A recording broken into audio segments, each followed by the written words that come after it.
¿Alguna vez te has preguntado qué hacía que las palabras de Jesús fueran tan poderosas? Como un carpintero de un pueblo pequeño en Galilea pudo capturar la atención de Miles y cambiar el curso de la historia con su mensaje. Hoy vamos a explorar la figura de Jesús, no solo como una figura divina, sino como el predicador más influyente de todos los tiempos. Nos sumergiremos en su estilo, sus técnicas y el contenido de su mensaje que sigue resonando con fuerza hasta hoy. Para entender a Jesús, el predicador, primero debemos transportarnos a su tiempo y lugar. Imagina las colinas de Galilea, el bullicio de las aldeas pesqueras junto al mar y la majestuosidad de Jerusalén durante las fiestas. No había micrófonos, ni pantallas gigantes, ni redes sociales.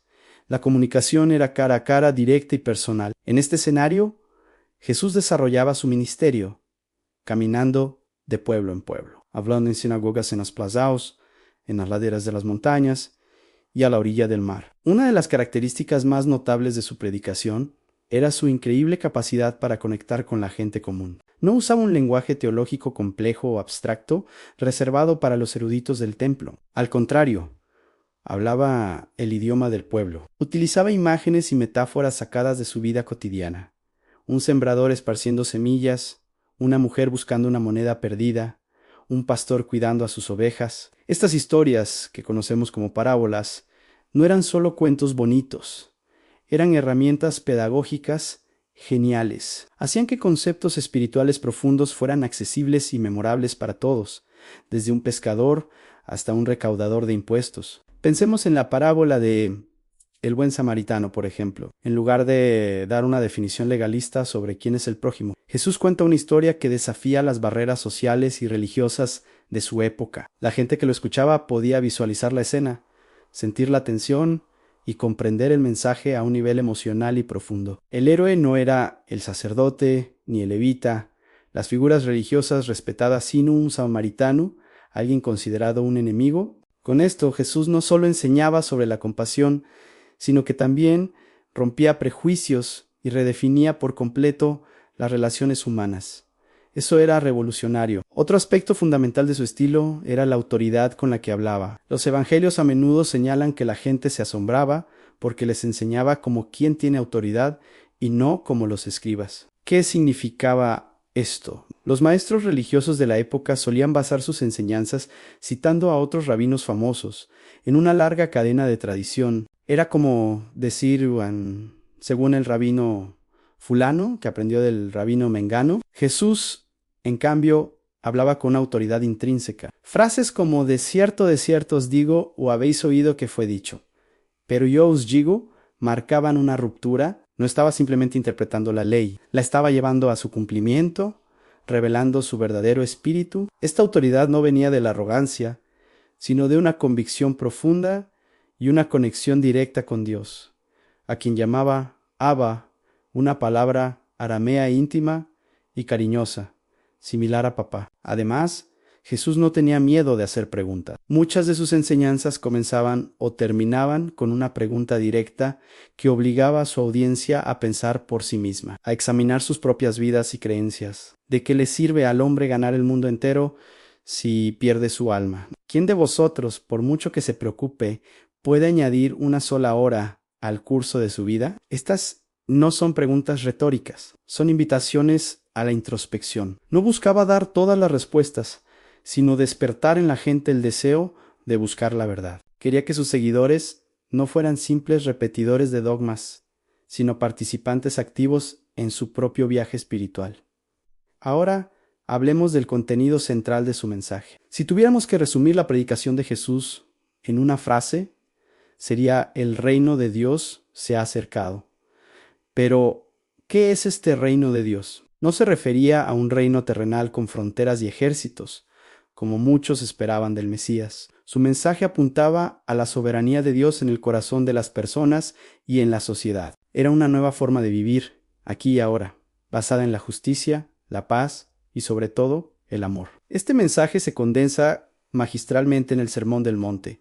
Imagina a una multitud sentada en una colina, escuchando a Jesús pronunciar las bienaventuranzas. Bienaventurados los pobres en espíritu, porque de ellos es el reino de los cielos. Bienaventurados los que lloran, porque ellos recibirán consolación. Bienaventurados los mansos, porque ellos heredarán la tierra. Esto era una completa inversión de los valores del mundo. El mundo valora al rico, al poderoso, al que siempre ríe. Jesús declara bendecidos a los humildes, a los que sufren, a los que buscan la justicia. Estaba presentando una visión radicalmente diferente de lo que significa ser verdaderamente feliz y exitoso. En este mismo sermón nos insta a ser la sal de la tierra y la luz del mundo. No nos llama a retirarnos de la sociedad, sino a transformarla desde dentro, preservándola de la corrupción e iluminando la oscuridad. Nos enseña a amar a nuestros enemigos, a poner la otra mejilla, a perdonar sin límites. Estos no son consejos fáciles,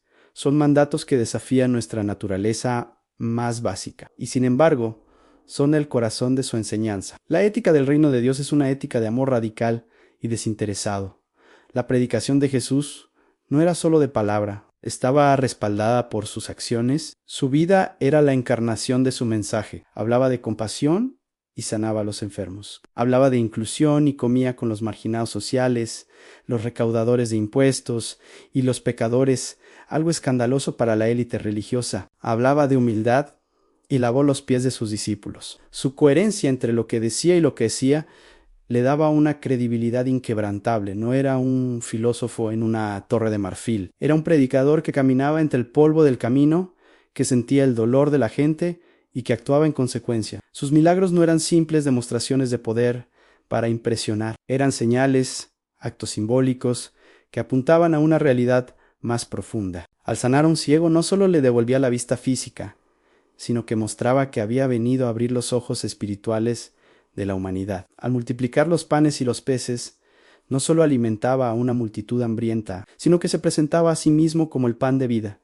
la fuente de verdadera satisfacción espiritual. Cada milagro era una parábola en acción, una predicación sin palabras que revelaba la naturaleza del reino de Dios. Un reino donde la enfermedad, el hambre y la muerte no tienen la última palabra. Finalmente, la culminación de su predicación se encuentra en su muerte y resurrección. Para muchos, la crucifixión parecía el fracaso definitivo. ¿Cómo podía el mensajero del reino de Dios terminar ejecutado como un criminal? Pero desde la perspectiva cristiana, la cruz es el sermón más poderoso de todos. Es la máxima demostración del amor de Dios, un amor dispuesto a sacrificarse por la humanidad. Y la resurrección es la validación final de todo lo que enseñó. Es la prueba de que el amor es más fuerte que el odio, la vida es más fuerte que la muerte, y el reino de Dios, aunque a menudo parezca invisible, finalmente triunfará. Así que, cuando pensamos en Jesús el predicador,